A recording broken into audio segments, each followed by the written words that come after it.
முன்பு நம்முடைய CM sir நன்றி சொல்றதுக்காக திருச்சிக்கு போனாரு. திருச்சி கிழக்குக்கு. இங்க பெரம்பூர்ல ஜெயிச்சிருக்கிறாரு. இங்க இருக்கக்கூடிய பெரம்பூருக்கு போய் நன்றி சொல்றதுக்கு வக்கு இல்ல. இதுவும் நான் சொல்லிதான் போனாரு. சட்டமன்றத்தில் நான் சொன்னேன், திருச்சிக்கு போய் முதல்ல நன்றி சொல்லுங்க. 20 நாள் முன்னாடி சொன்னேன். போனாரு, நன்றி சொன்னாரா?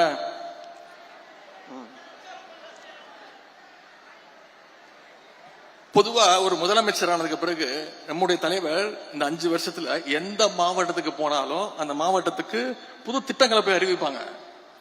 ஏதாவது ஒரு திட்டத்தை அறிவிச்சாரா? திருச்சிக்கு போனாரு, ஏதாவது திட்டத்தை அறிவிச்சாரா? ஒரு திட்டமும் கிடையாது. திருச்சி கிழக்குல இன்னும் 6 மாசத்துல இடைத்தேர்தல் வரப்போகுது. அதுக்கான பிரச்சாரத்துக்காக போயிட்டு அவர் எப்ப வாயை திறந்தாலும் அவர் வாயிலிருந்து வர வார்த்தை ஒன்னே ஒண்ணுதான், எல்லாத்துக்கும் காரணம் திமுக தான். திருச்சியில் அவர் பேசின பேச்சை கேட்டு இன்னைக்கு தமிழ்நாட்டு மக்கள் தலையில அடிச்சுக்கிறாங்க. இவரெல்லாம் ஒரு முதலமைச்சரா தேர்ந்தெடுக்குமே இன்னைக்கு தலையில அடிச்சுக்க ஆரம்பிச்சுட்டாங்க. சொல்றாரு, அதுல கோபம் வருது அவருக்கு.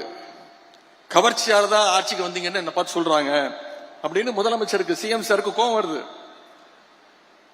சரி, கவர்ச்சியில் ஜெயிக்காம நீங்க எதை வச்சு ஜெயிச்சீங்க சொல்லுங்க பாப்போம். ஏதாவது ஒரு 2 காரணம் சொல்லுங்க பாப்போம்.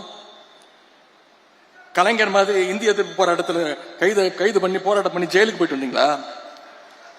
சரி, எங்க தலைவர் மாதிரி மிசா கொடுமையில 1 வருஷம் உள்ள இருந்து வந்தீங்களா? கட்சி ஆரம்பிச்சே 2 வருஷம் தான் ஆகுது. மாநில உரிமைகளுக்காக என்னைக்காவது குரல் கொடுத்திருக்கிறீங்களா?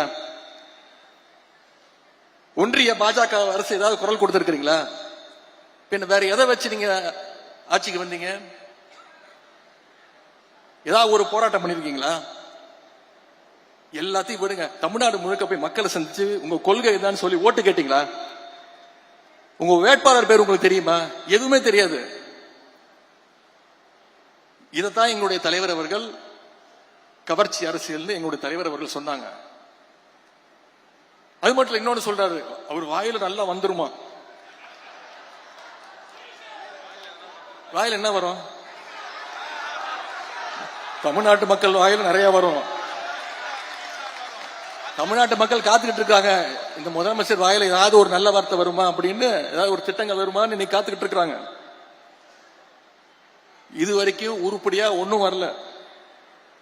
எந்த பிரச்சனையை கேட்டாலும் திமுக வெர்சஸ் தாவேகா, எதை பத்தி கேட்டாலும் திமுக செய்கின்ற சதி.